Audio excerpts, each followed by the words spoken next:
For centuries, death has been considered an absolute and irreversible event. The final curtain call, the end of the road, a point of no return. The end of life, as we know it, has been defined by the cessation of heartbeat and brain activity. When the heart stops beating and the brain ceases to function, we have traditionally accepted that life has ended. However, my work challenges this traditional understanding. It delves into the very essence of what it means to be alive, and questions the finality of death. It suggests that death may not be the abrupt and final event we once believed. Instead, it could be a more complex and potentially reversible process. My research explores the possibility of extending life beyond the point of clinical death.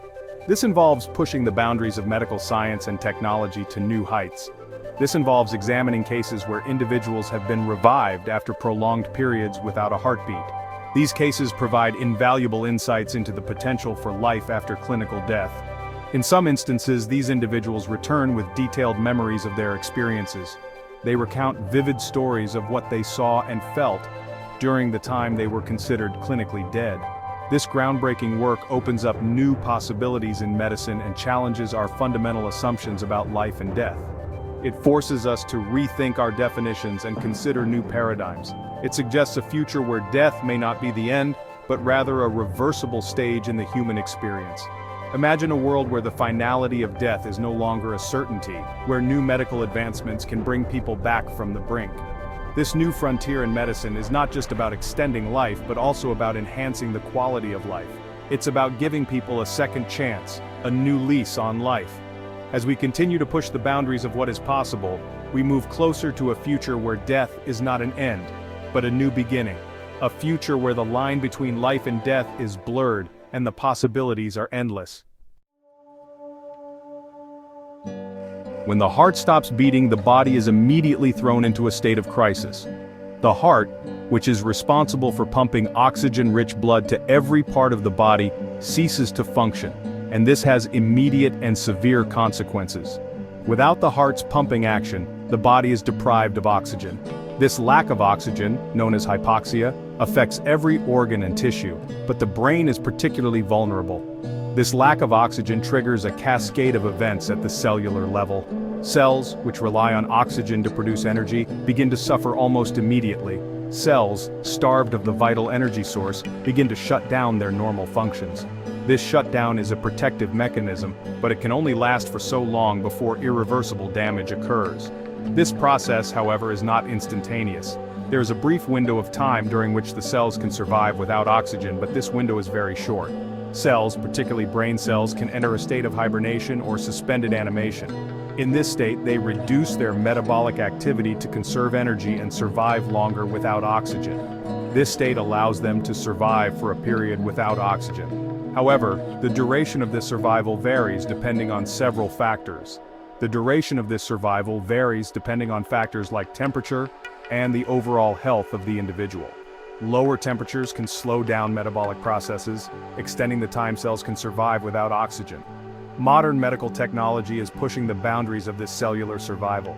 Techniques such as therapeutic hypothermia are used to cool the body and protect the brain after cardiac arrest. New techniques are being developed to preserve brain cells and other vital organs for longer periods after cardiac arrest. Research is ongoing to find ways to extend the window of time during which resuscitation is possible. This is key to increasing the chances of successful resuscitation and potentially reversing death. With continued advancements in medical science, the hope is to improve outcomes for patients who suffer cardiac arrest, giving them a better chance at recovery and survival. The development of advanced medical technologies has played a crucial role in challenging the traditional definition of death.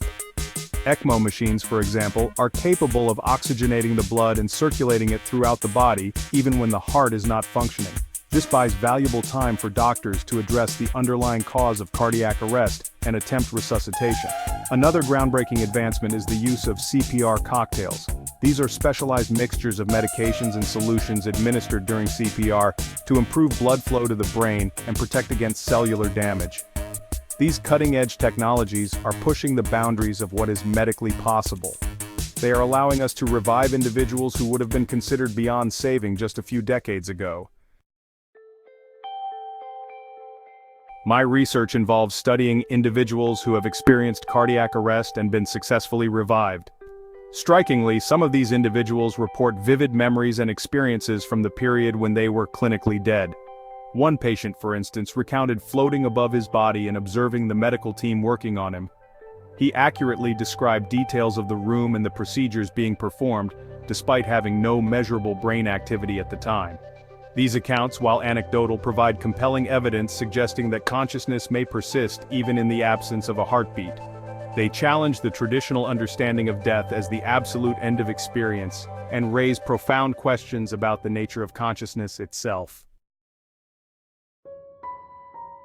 The possibility of reversing death raises a host of ethical and philosophical questions.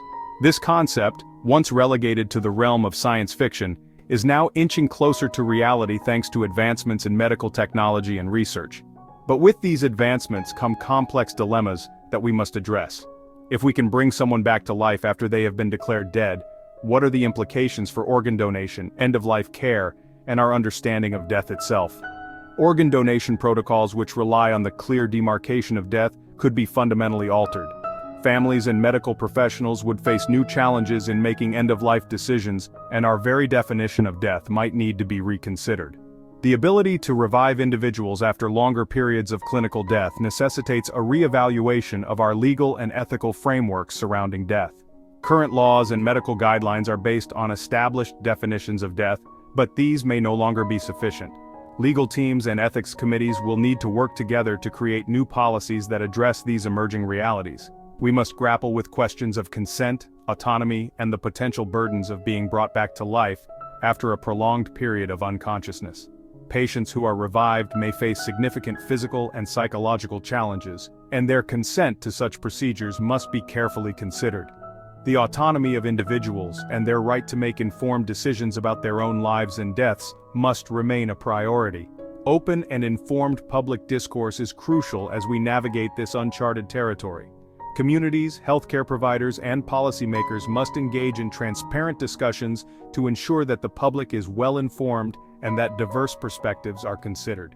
This dialogue will help us develop ethical guidelines that reflect our collective values and priorities. As we continue to push the boundaries of medical science, we must do so responsibly and with careful consideration of the ethical implications. The pursuit of knowledge and innovation should be balanced with a commitment to ethical principles, ensuring that the benefits of these advancements are realized without compromising our moral and societal values. Section 6. The shifting sands of life and death, a continuum, not a binary. My research suggests that death may not be the abrupt and irreversible event we once thought. Instead, it may be a more gradual process, a continuum rather than a binary state. There may be a window of time after the heart stops beating where revival is possible. This window may be extended with the development of new medical technologies and techniques. This understanding challenges the traditional binary view of life and death. It suggests a more nuanced and complex reality, one where the line between these two states is not always clear-cut. Section 7. The future of revival, hope, and continued exploration. The research into reversing death is still in its early stages. However, the preliminary findings offer a glimmer of hope. They suggest that death may not be the insurmountable barrier it was once believed to be. As we continue to explore the boundaries of consciousness and develop new technologies, the possibility of reviving individuals after prolonged periods of clinical death becomes increasingly realistic. This research has the potential to revolutionize medicine and transform our understanding of life itself. Section 8. A call for open minds and continued research. The concept of reversing death challenges deeply ingrained beliefs and assumptions. It requires an open mind and a willingness to consider new possibilities. Continued research in this area is crucial. Further investigation into the mechanisms of consciousness, cellular survival, and advanced revival techniques is essential to unlocking the full potential of this groundbreaking field.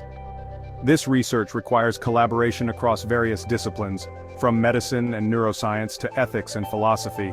By working together, we can advance our understanding of death and explore the possibility of extending life beyond its perceived limits. Section 9. Conclusion: embracing the unknown. The exploration of death and the potential for its reversal is a journey into the unknown. It is a journey that challenges our assumptions, pushes the boundaries of science, and forces us to confront profound questions about the nature of life, consciousness, and our place in the universe. As we venture further into this uncharted territory, we must proceed with caution, humility, and a deep respect for the sanctity of life. The quest to understand and potentially reverse death is ultimately a quest to understand ourselves and the very essence of our existence.